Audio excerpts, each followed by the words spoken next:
What is going on, everybody? Thank you for tuning in to another edition of On the Road to Victory. I am your host, Jimmy Smith, and I hope you're all having yourselves a great day. I'm back for round two.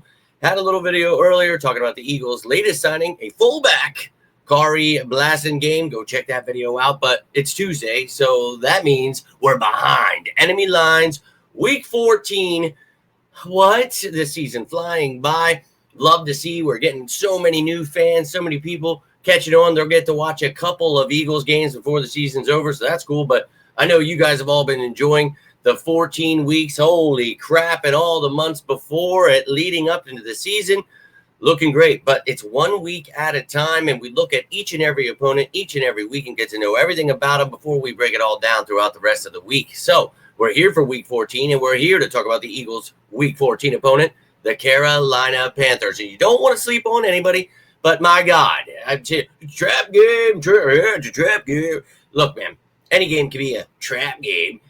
A bad team beating a good team. Oh, man, wow. Just because they're a bad team and we're good doesn't mean it's a trap. It's the NFL. Anything can happen, man. So don't sleep on anybody. But the Eagles, again, I mean, I've said it for months upon months, are the best team in the NFL. I do not care what the casuals in the media, the fan base, anybody has to say. They'll all be the biggest Eagles fans ever. Very soon, if they haven't flipped yet, they will. I promise you, man. As I've been repeating for months now, just watch. So they're all jumping aboard. Let's watch them jump aboard, whatever excuses they need for this game. Well, the Panthers aren't that good. Well, that's great. Let's get to know those Panthers, and let's talk about what they have been able to do this season. Let's take a look first at what they were able to do with their additions and their losses. Traded away Brian Burns. Frankie Luvu, Jeremy Chin went to the Commanders. Von Bell's gone. Dante Jackson traded away. Bradley Bozeman, Hayden Hurst gone.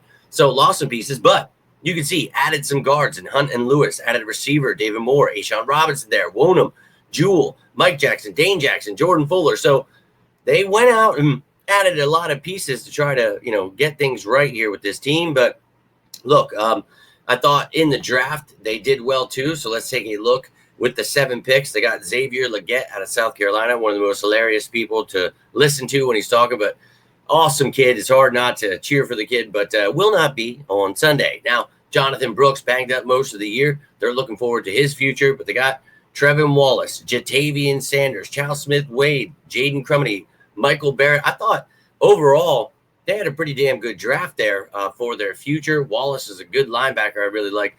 Sanders, a very bright tight end. So not just the first couple of picks. I thought they did well overall. And Smith-Wade there, another decent pickup in the 5th round. So that is what they did to change around their team this season. So let's take a look at how that has gotten them so far through this season. And we'll take a look at their stats and rankings. They're 30th in points and total yardage on offense, 24th in rushing, tied for 29th in passing, tied for 5th in sacks per game, interceptions, tied for 26th, tied for 21st in turnovers. And you can see the defensive side of the ball here. They are 23rd in points, 31st in total yardage, 32nd in rushing, 24th in passing, tied for 29th in sacks, tied for 17th in turnovers. So bottom of the pack kind of team. The one thing they're good at is not giving up sacks. So no doubt. But let's take a look at where that has them in their division. So last in the NFC South at 3-9, behind the Saints at 4-8. But look, man, it's still a wide open race in that trash division. So we did lose to the Falcons and Buccaneers, which is beyond me. But look, we talked about it at that time. This team was still trying to find themselves. And you talk about the Buccaneers game, we were missing so many players. So it is what it is. They'll find out at the end of the year what's going down. So let's go whoop some Panther ass. Now, the Panthers also find themselves second to last in the NFC. The Giants, though, at the bottom, which is truly hilarious. But you can see the Eagles sitting there at number 2, waiting to take that number 1 spot. And I'll patiently wait for it. But the Panthers trying to get out of the cellar, maybe, or maybe they just want to lose and get a top draft pick. I'm not sure, but not doing too great so far this year. But again, don't sleep on anybody. You've got a first-year head coach, a lot of new pieces, a young quarterback. So let's take a look at, and before we look at the active roster, let's get to know the rest of this team. So you can see Dave Canales, Brad Idzik there as the offensive coordinator, Ejiro Avero, and we talked about that dude coming from the Broncos a couple of years ago. He's been the D coordinator there for a couple of years. Very talented young mind, been coaching for the last almost 20 years. I really like the promise of his. He has like a blend of the Vic Fangio kind of defense, but he has his own spin on it. It's his own defense. He is really fun to watch. And then Tracy Smith, special teams coordinator. Now let's take a look at their practice squad. These are the guys they can elevate, and they do have 17 players, just like with the Eagles, they have an international player, so he is exempt in Praise Olatake. And you remember, he actually tried out for the Eagles this offseason. So they have 17 guys there. Also, you can see today they added Steven Sullivan and Dylan Johnson to their practice squad IR. They signed Amani Bailey. They signed Dominique Daphne, the tight end.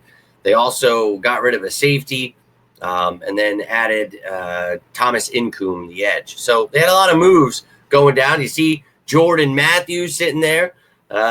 Too funny. But look, this is their practice squad. They can elevate 2 players on Sunday, and I will keep you up to date if they do that. Now, here are their guys that are banged up that you will not see on this depth chart or the active roster. Cornerback Anthony Brown. Derek Brown is there, which is very unfortunate for them. Austin Corbett. Miles Sanders. Nick Scott. Ian Thomas. And Shaq Thompson. So some big names for them, and Thompson, Scott, Sanders, Brown. So very unfortunate that they are dealing with all those injuries. We know how that goes. Next man up. But let's now take a look at what this team looks like. You've seen everything else you need to know. Now let's take a look first at their offense. Bryce Young leading the way. Dalton there is the backup. Chuba Hubbard really been doing very well for a team that's not doing so well. And you got Brooks there, as we mentioned, the rookie, and Blackshear there, the return guy. But the receivers, David Moore coming on, Adam Thielen back from injury, Xavier Legette, and Jalen Coker. Coker's been banged up last couple of years, but the undrafted kid really looking good.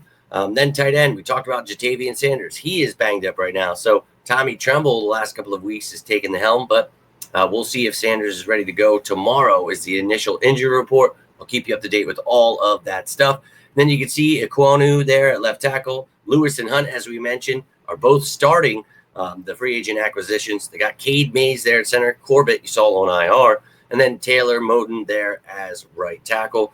So that's the offense. And then let's take a look at their defense. And, look, the offense, you talk about Hubbard, like, he's doing good. 4.9 yards per carry, 7 touchdowns. But if you don't have more than that, you kind of leave your defense out to dry. But they do have decent players here, and they have, the right idea.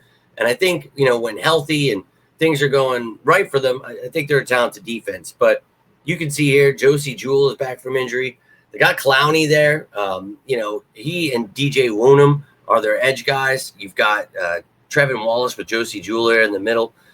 Jackson and J.C. Horn there as corner. So going to be fun to talk about these top matchups. They do have some talent here, so let's not sleep on them. But Ashawn Robinson, I thought, a great addition for them. He is a beast in the middle there, former Giant. But I think that, this is a team the Eagles should be able to beat up on, again, any given Sunday. But, no reason we shouldn't be able to. Now, the special teams department, Pinheiro, you can see Hecker, Jansen, and then Blackshear, the returner, as well as David Moore as the backup. But that is all you need to know about the Carolina Panthers going into this game. Tomorrow, again, is the initial injury report. Thursday, you will get the top matchups with an injury update. Friday, you'll get the game status report, who's out, who's questionable. And then on Saturday, you will know the practice squad elevations. So appreciate you guys taking the time. If you got anything from this, do me a favor, hit that like button, share this bad boy, subscribe, and join the family. But love to hear from you. Maybe you're a Panthers fan, you got something to add. I'm always right here, baby. But always down to talk some birds, down to talk some ball, whatever is on your mind. If you need anything, it doesn't have to be about the birds. You guys need a friend, got anything going on? It's the holidays. I totally get it. Always here for you guys as you are for me. But that's all I've got for you here tonight. So have yourselves a great rest of your night. Stay safe out there. And as always, go Birds!